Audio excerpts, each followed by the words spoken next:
Ya,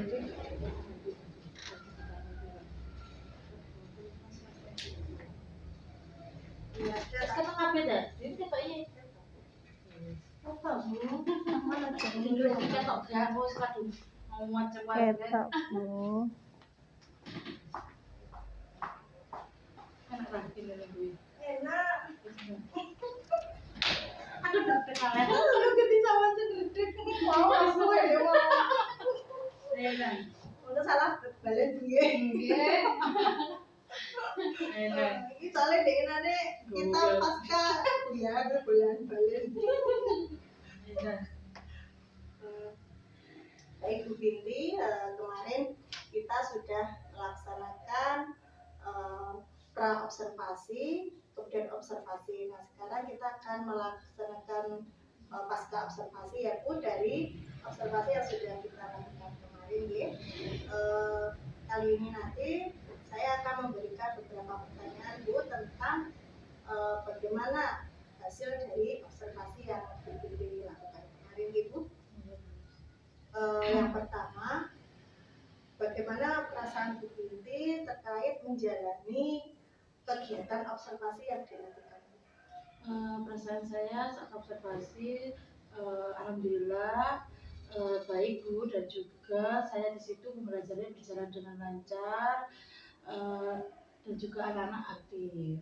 Berarti di situ anak-anak sudah aktif semua gitu ya? Yeah.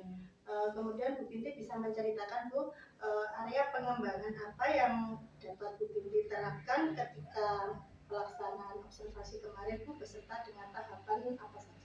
Baik, kemarin tujuan pembelajaran saya di situ yang pertama pengetahuan anak-anak di mana bisa membaca dan juga menulis surat an-nasr dengan benar.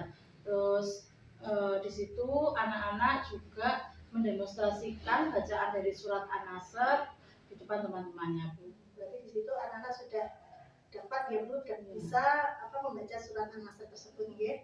Kemudian menurut Bu Binti, sejauh mana Bu area pengembangan yang sudah Bu Binti sampaikan tadi, apakah sudah berjalan dengan baik atau belum?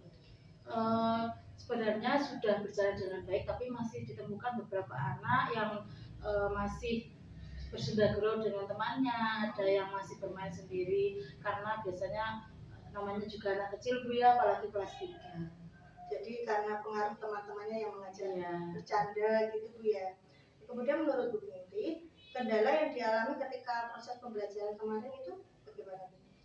Kendala saya kemarin yaitu Bu, anak-anak masih ada yang masih bicara sendiri dengan temannya, terus ada yang saya tunjuk nggak berani ke depan Bu, terus tentunya masih ada beberapa anak yang berani maju ke depan. Berarti masih ada beberapa anak yang malu gitu Bu ya, maju ke depan. Kemudian Bu Binti kira-kira mengapa di kelas Bu Binti ketika observasi kemarin itu masih ada beberapa anak yang kurang? Kemarin itu menurut saya Bu ya, yang pertama karena ada belum ada rasa percaya diri pada diri anak tersebut. Yang kedua masih belum fokus terhadap pembelajaran saya Bu. Mungkin karena ada temannya tadi yang usil tadi loh Bu. Jadi mereka terpengaruh gitu ya. Kemudian Bu Binti kira-kira kapan Bu Binti akan menerapkan atau melakukan perubahan yang akan Bu Binti lakukan?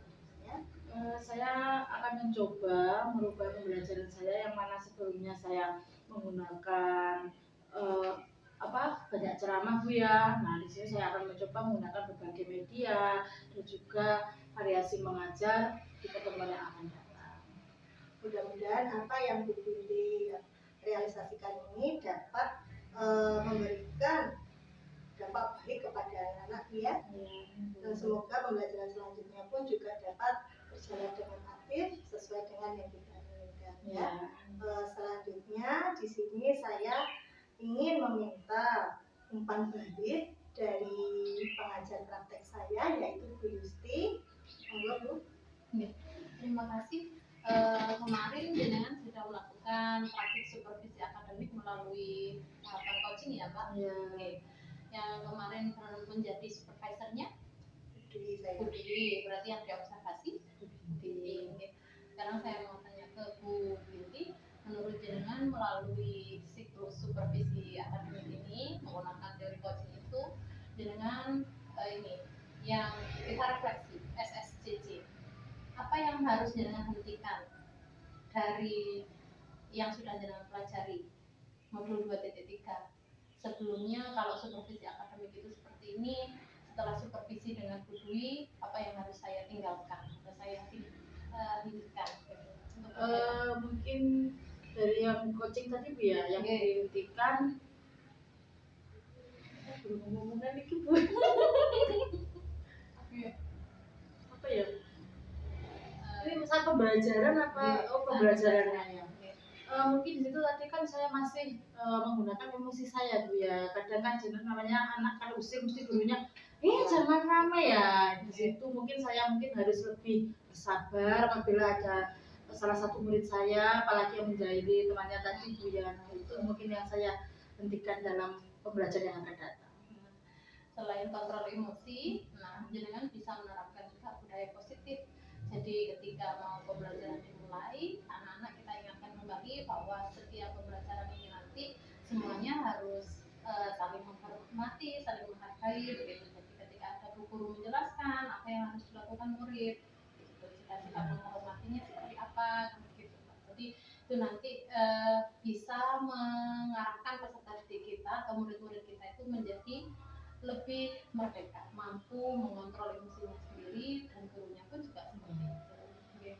Yang itu tadi masih stop. Sekarang yang mau dimulai startnya. Yang akan saya mulai mungkin lebih variasi mengajar saya, lebih saya kembangkan lagi dan juga medianya. Kan kebanyakan saya juga menggunakan teknik hanya ceramah. Nah, di situ saya akan mencoba menggunakan berbagai media dan juga Kemudian C sekarang change, perubahan. Apa yang sudah berubah dari diri jenengan setelah mempelajari modul 2.3, 2.2 dan 2.1? Itu yang berubah dari diri saya di situ. Yang pertama dari model mengajar saya sudah berubah dan juga terutama terhadap anak-anak Bu ya.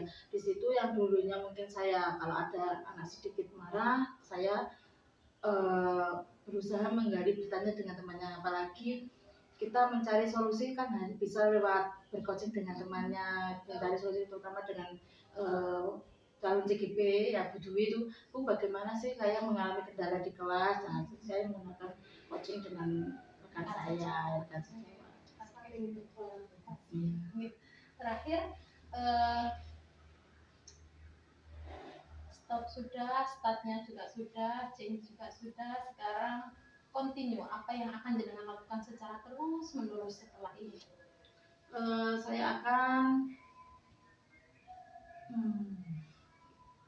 akan terus berusaha memperbaiki diri saya, mulai dari sikap saya yang mungkin mengontrol emosi, juga gaya mengajar saya, terus sama apabila mengalami kendala bisa bercoaching Bu ya, bercoaching dengan rekan sejawat. Iya, itu luar biasa keren Bu Binti dari refleksi yang saya ambil dari jenengan tadi. Nah, terakhir dari praktek supervisi akademik yang sudah dilakukan, menurut jenengan seberapa jauh atau berapa persentase ketercapaian supervisi akademiknya? Ketercapaiannya sekitar 70% karena di situ kan mungkin kita kan masih meraba-raba, saya juga masih meraba-raba, belum begitu paham ya Bu ya supervisi, karena saya sebagai guru terutama mungkin masih belajar dengan kepala sekolah kalau tentang supervisi akademik.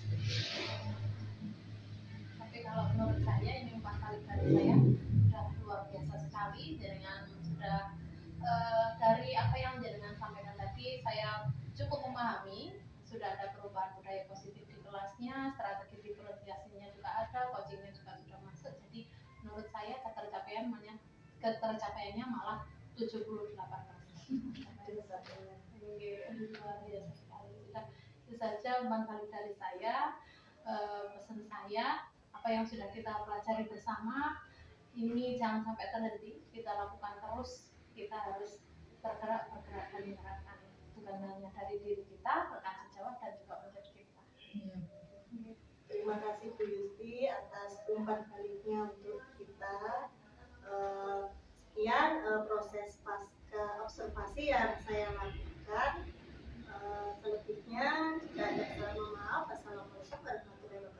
Waalaikumsalam.